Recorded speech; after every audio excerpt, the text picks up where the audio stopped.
Got this video here. I want to start it off doing a bit of slow motion when I'm twirling the pen, and then I want it to speed up when I'm folding the balloon animal, and then I want to go back to normal at the very end.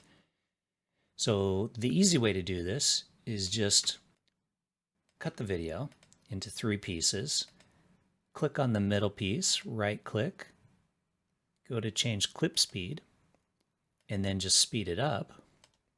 Make sure I've got ripple timeline selected and hit change, and you can see that it sped up that middle bit. Do the same thing with the first bit, right click, change clip speed, and slow it down.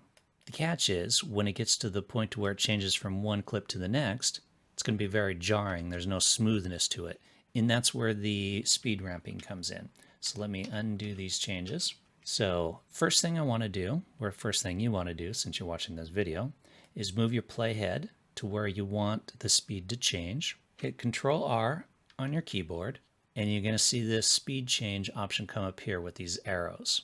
So let me make some more space for us. Now I want to add a speed point right here where you see the 100%. Click the down arrow, add speed point, and now we've got a speed point there. Now I'm going to move my playhead to where I want it to change again. I'm going to hit the same down arrow next to 100% and add speed point. So now, if I want to speed this middle section up, you see we've got 100, 100, 100 for each of the 3 sections.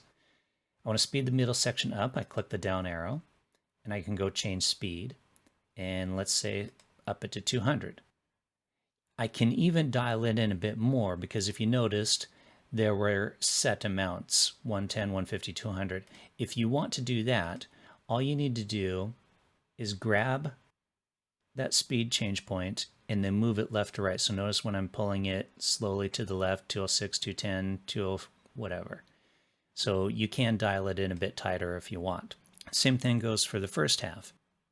If I click the down arrow, change clip speed, I can drop it to 75%, or if I want to dial it in more precisely, I can just move that around as needed. Okay, now we've basically done the same thing we did if we just cut it. So we need to add the speed ramping. So right click on your timeline and select this option here, Retime Curve. That's going to pull this window up here.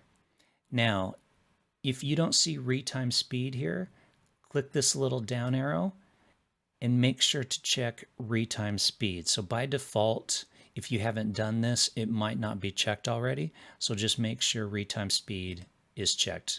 That's the one we want. You can even uncheck retime frame if you want, since we don't really need that. Okay, now, if I click on the little lines, it now lit up for me and we got these little dots. This is where those changes are happening. So I want to click on the first one. Once it's selected, you'll see this now lit up. So I'm going to click the curve one next to it, and notice we get this little curve. So now it's going to be a bit smoother when I go from slow to fast.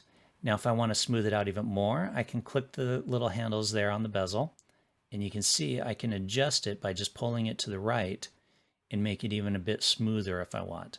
And that way it'll kind of ramp very slow and then speed up very fast. Now here at the end, I want it to go back to normal. So again, I'm just going to select the little dot, switch over to that, and then adjust it just a bit. And now it'll slow back down to the normal speed. And there you go. That's how to speed ramp a video.